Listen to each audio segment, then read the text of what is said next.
कक्षा 12 के सभी विद्यार्थियों का मेरे चैनल में हार्दिक स्वागत है। आज मैं उपस्थित हूँ आपकी हिंदी पाठ्य पुस्तक काव्य खंड के अंतर्गत उद्धव प्रसंग, जो कि आपके रीतिकालीन कवि जगन्नाथ दास रत्नाकर जी ने लिखा है। तो आइए बिना विलंब किए इनके ये छंद पढ़ते हैं हम लोग और इनका भावार्थ भी साथ में देखते चले। और आपको बता दें कि ये है इसमें इस पाठ में आपके जो छंद दिए हैं ये 11 छंद दिए हैं। देखिए यहाँ तक 11 छंद, उसके बाद गंगा अवतरण है। तो 11 छंदों को मैंने 3 भागों में बांट दिया है। आज आपका पहला भाग है और परीक्षा की दृष्टि से ये अत्यंत महत्वपूर्ण है। इसे आप ध्यान से पढ़िए। ब्रज भाषा में लिखा गया ये उद्धव प्रसंग बहुत सुंदर प्रसंग है और बहुत सुंदर छंदों का प्रयोग किया गया है। ये उस समय की घटना है जबकि मथुरा कृष्ण चले जाते, जब कृष्ण मथुरा चले जाते हैं और यहाँ गोपियाँ कृष्ण के वियोग में व्याकुल रहती हैं और उधर से कृष्ण उद्धव को भेजते हैं संदेश वाहक बनाकर। तो उसी प्रसंग में गोपियों का और उद्धव का आपसी जो वार्तालाप है उसी को यहाँ पर प्रस्तुत किया गया है। तो देखिए, प्रस्तुत काव्यांश जगन्नाथ रत्नाकर द्वारा 1929 ईस्वी में रचित उद्धव शतक से अवतरित है। यहाँ कवि ने भगवान श्री कृष्ण द्वारा मथुरा से भेजे गए उद्धव और ब्रज की गोपियों का संवाद के रूप में ज्ञान और योग के ऊपर भक्ति की विजय दिखाने का स्तुति करने यानी बहुत अच्छा प्रयास किया है। ज्ञान अहंकारी उद्धव गोपियों को ज्ञान और योग की साधना का उपदेश तो देते हैं, किंतु गोपियां प्रेमपूर्ण उक्तियों के द्वारा उनके उपदेश को व्यर्थ सिद्ध कर देती हैं। तो आइए पढ़े से। भेजे मन भावन के उद्धव के आवन की सुधि ब्रज गावन में पावन जब लगी।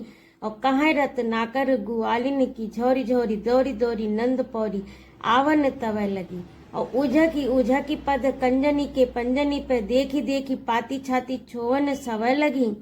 और हमको लिखो है कहा, हमको लिखो है कहा, हमको लिखो है कहा, कहाँ न सवय लगी। मेरे मन भावन अर्थात यहाँ पर कृष्ण की ओर इशारा है कि मेरे भेजे मन भावन के उद्धव के आवन की, यानी भेजे मन भावन अर्थात कृष्ण के द्वारा भेजे गए उद्धव के आवन की, उद्धव के आने की, यानी कृष्ण के द्वारा। और कृष्ण गोपियों के कैसे हैं? मन को भाने वाले। तो मन भावन उनके लिए शब्द प्रयुक्त किया है। तो कहा है कि मेरे भेजे मन भावन, यानी मेरे मन भावन के द्वारा भेजे और उद्धव के आवन की। और जब ब्रज भूमि में उद्धव के आने का समाचार गोपियों ने सुना तो भेजे मन भावन के उद्धव के आवन की सुधि ब्रज गावन में पावन जब लगे। जब गोपियों को गांव में ये पता लगा कि उद्धव आए हैं मथुरा से भगवान कृष्ण का संदेश लेकर, तो सुधि ब्रज गावनी में पावन जब लगी। जब उनको ये सुधि ये खबर मिलने लगी, पावन यानी प्राप्त करने, जब माने जब, लगी माने लगी। सुधि ब्रज गावन में पावन यानी ब्रज गांव में जब ये खबर फैली और गोपियों ने जाना कि उद्धव मथुरा से आए हैं, कृष्ण द्वारा भेजे गए हैं। कहाँ रत्नाकर? अब ये रत्नाकर इन्होंने अपनी छाप लगाई है। रत्नाकर कवि का नाम। कहाँ रत्नाकर ग्वालिन की झोरी झोरी, झोरी झोरी अर्थात झुंड के झुंड, ग्वालिन यानी गोपियों के झुंड झुंड, दौड़ी दौड़ी दौड़ दौड़ कर नंद पौरी यानी नंद के दरवाजे पर, नंद पौरी कहते हैं गैलरी, जिसे आप लोग गैलरी बोलते हैं ना, एक बाहर का हिस्सा जहाँ पर बाहरी लोग आकर बैठ जाएं, तो बाहरी हिस्सा।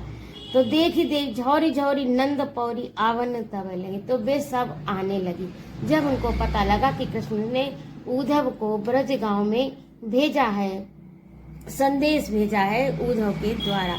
और जब ये खबर चारों तरफ गांव में फैली तो गांव की ग्वालिनें जो थीं, गोपियां जो थीं, वे झुंड के झुंड नंद बाबा के दरवाजे पर आने लगी। ऊझा की पद कंजनी के पंजनी पर देखी देखी पाती छाती छोहन सवय लगी। अब यहाँ पर पेख ही है, लेकिन मुझे तो ये छंद याद है। मैंने जब इंटर में थी तो मैंने इसको याद किया था, मुझे ये बहुत प्यारा लगता है। तो मैंने जो याद किया उसमें देख ही था, तो इसलिए मैं यहाँ पर आपको देख ही पढ़ाऊंगी कि ऊझा की पद कंजनी के पंजनी पे देखी पाती छाती छोहन सवय लगी। पाती यानी पत्र, पाती ब्रज भाषा का छंद है, तो उसमें जो शब्द आए हैं वे लोक बोली के हैं। यानी वहां पर जो लोक में यानी गांव में उस ब्रज मंडल में जो भाषा बोली जाती है और उनमें जो जनमानस के द्वारा प्रयुक्त शब्द जो भाषा में बोले जाते हैं, उन्हीं में ये जगन्नाथ रत्नाकर जी ने ये छंद लिखा है। तो जैसे पौरी है, झौरी है, ये वहां के प्रयुक्त होते हैं शब्द जनमानस की बोलचाल, यानी आम जो डेली का जो उनका बोलने का तरीका है, उनमें इन शब्दों का प्रयोग होता है। तो ऊझा की पद कंजन की, यानी पद को, पद कहते हैं पैर को, और ऊझा की पद कंजन के, यानी कमल रूपी पैर जो है वो उनके ऐसे एड़ी उचका कर, एड़ी ऊपर हो जाती हैं और पंजे नीचे हो जाते हैं।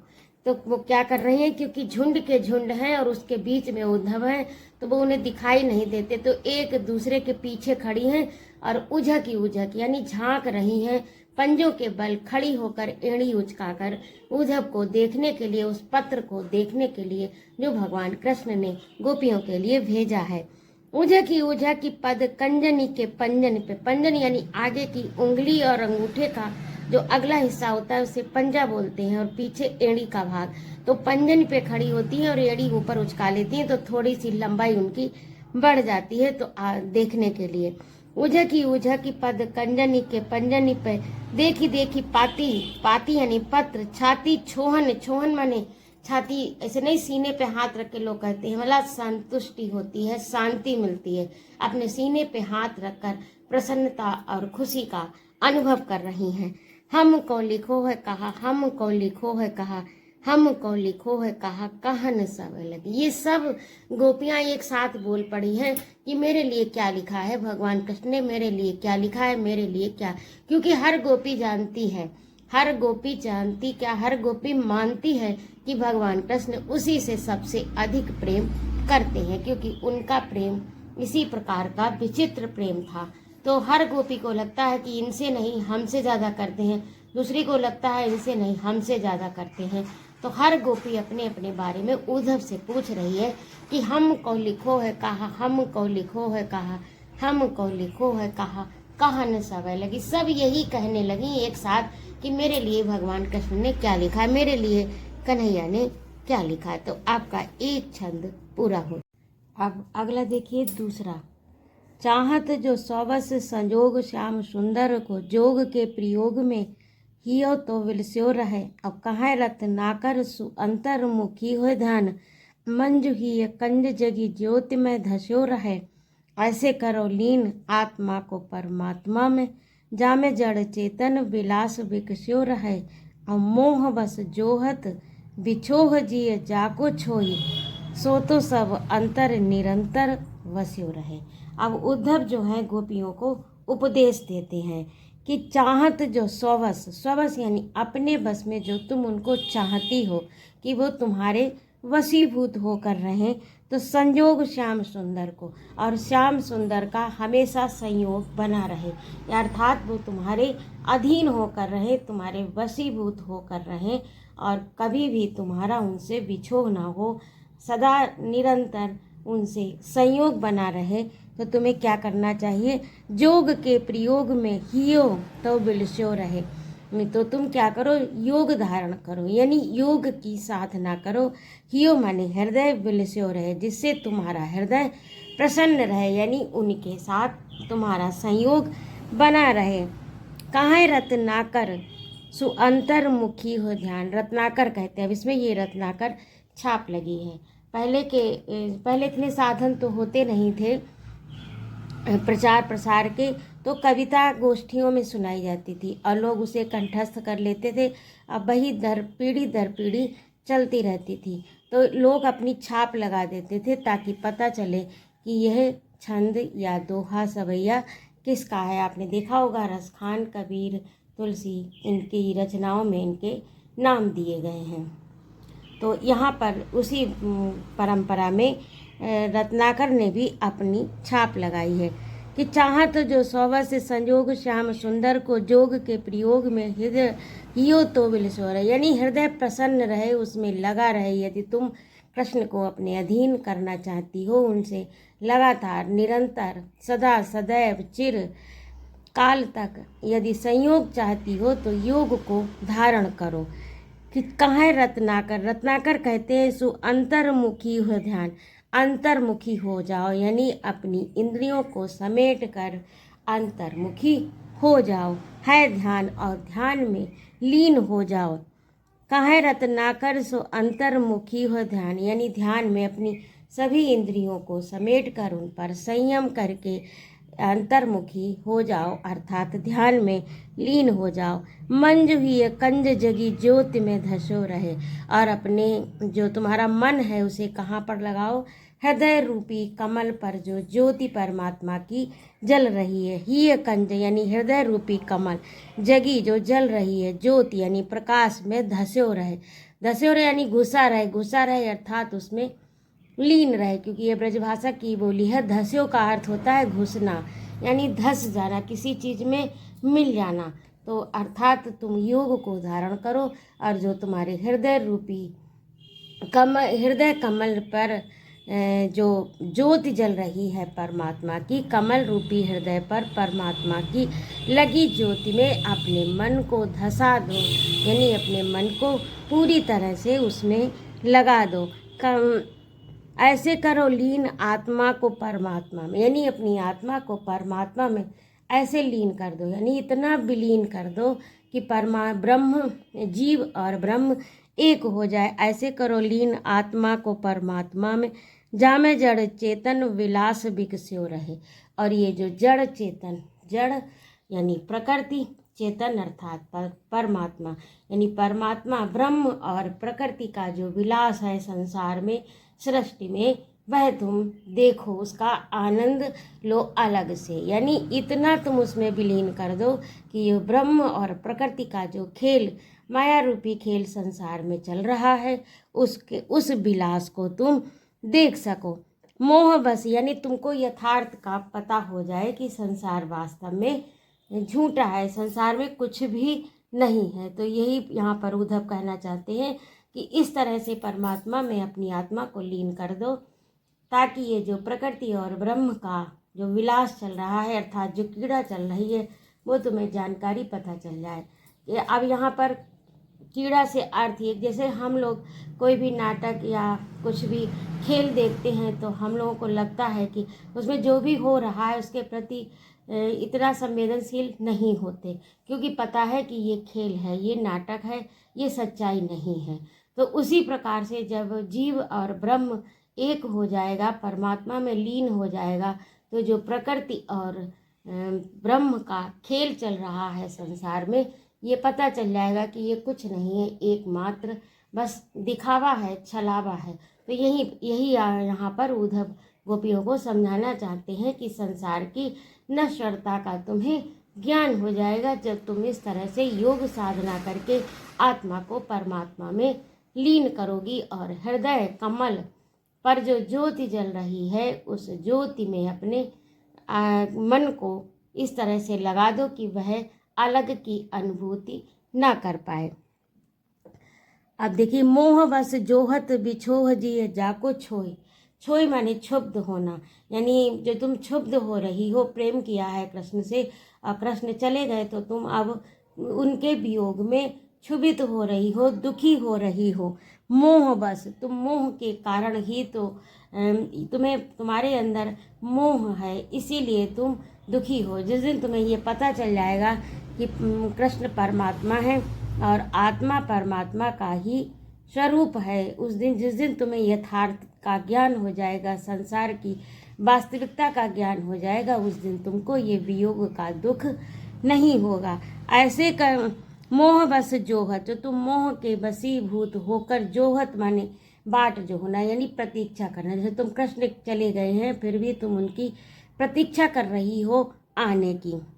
तो मोह बस जोहत बिछोह जिए जाको छोय, जिसका तुम मोह के कारण प्रतीक्षा कर रही हो, उनका वियोग सहन कर रही हो और प्रेम के कारण दुखी हो रही हो, सो तो सब अंतर निरंतर बस हो रहे, वो तुम्हारे अंतर में यानी हृदय में निरंतर बसा रहेगा यदि तुम योग की साधना करती हो। जैसे अब तुम्हारा ये वियोग कृष्ण से हुआ है प्रेम के कारण, लेकिन यदि तुम योग साधना करोगी तो ये वियोग कभी नहीं होगा, क्योंकि आत्मा और परमात्मा एक हो जाएंगे। फिर वियोग जैसा कुछ भी नहीं रहेगा, सदैव चिरकाल तक संयोग बना रहेगा। तो तुम जो मोह के कारण उनसे प्रेम की जो बाट जो रही हो उनके आने की, ये केवल मोह के कारण है, क्योंकि तुमको संसार की वास्तविकता का ज्ञान नहीं है। जिए जा कुछ होए सो तो सब अंतर निरंतर बसे रहे, वो तुम्हारे अंतर में यानी हृदय में निरंतर लगातार बसा रहेगा। इस तरह से जैसे आज अलग हुआ है वैसे कभी भी अलग नहीं होगा यदि तुम योग की साधना करती हो। और अगला देखिए, सुनी सुनी उद्धव की अकह कहानी कान कान कहानी। ये जो उद्धव ने कहा है, जो उपदेश दिया है, तो गोपियाँ सुनी सुनी उद्धव की अकह माने जो कहने योग्य नहीं है, आकार्थ नहीं। आ जब उपसर्ग लगता है तो क्या होता है, निगेटिव बनता है, यानी नकारात्मक। कह माने कहना, यानी जो कहने योग्य नहीं है ऐसी कहानी जब उद्धव ने सुनाई, ये बात जो ज्ञान दिया, तो सुनी सुनी उद्धव की अकह कहानी कान को था रानी को था नहीं थिरानी है। को थारानी माने ठहरने लगी यानी कांपने लगी। जब उद्धव ने इस तरह से उनको उपदेश दिया तो कोई तो कांपने लगी। जब उन्होंने अपने कानों से इस तरह की कहानी सुनी तो वे कांपने लगी। को थारानी कोई कांपने लगी। को था नहीं थिरानी है, थिरानी माने स्थिर हो गई, था नहीं माने स्थान, ये ब्रज भाषा का शब्द है। था नहीं माने स्थान पर ही, थिरानी यानी स्थिर हो गई, जहाँ की तहाँ बैठ गई, जड़वत हो गई, उनके अंदर कोई क्रिया प्रतिक्रिया नहीं रह गई। कहाँ रत्नाकर रिसानी बर रानी को, रत्नाकर कहते हैं कि कोई रिसानी अर्थात कोई नाराज हो गई, गुस्सा हो गई, कोई क्रोध में भर गई, बर रानी कोई बड़बड़ाने लगी, यानी कुछ न कुछ बोलने लगी उल्टा सीधा। तो कोई बड़बड़ाने लगी। को बिलखानी कोई रोने लगी, बिकलानी कोई बहुत व्याकुल हो गई, बिथ कानी है, यानी कोई तो जो थी वो बिलखाने लगी, रोने लगी, विभिन्न प्रकार के प्रलाप करने लगी, बिथ कानी है। और कोई जो है बिचक गई, अर्थात उनको ये सब अच्छा नहीं लगा और वे सब दुखी हो गई। को वेदसानी को भरी द्रग पानी रही, को वेदसानी को भरी द्रग पानी रही, को धूमि परी भूमि मुरझानी है, को घूमि परी भूमि मुरझानी है। कोई पृथ्वी पर मूर्छित होकर गिर पड़ी हैं, किसी के द्रगों में पानी भर रहा है, और कोई इस बात से इतना दुखी हैं कि कुछ उनकी क्रिया प्रतिक्रिया ही नहीं हो रही है। को श्याम कहे वहाँ की विललानी को, और कोई श्याम कह के बुलाने लगी, यानी श्याम को टेरने लगी, उनका नाम पुकारने लगी। बिल्लानी को यानी बिल्लानी दुखी हो गई, कोई दुखी होकर श्याम पुकारने लगी। कोमल करेजो थामी सहमी सुखानी है, और अपने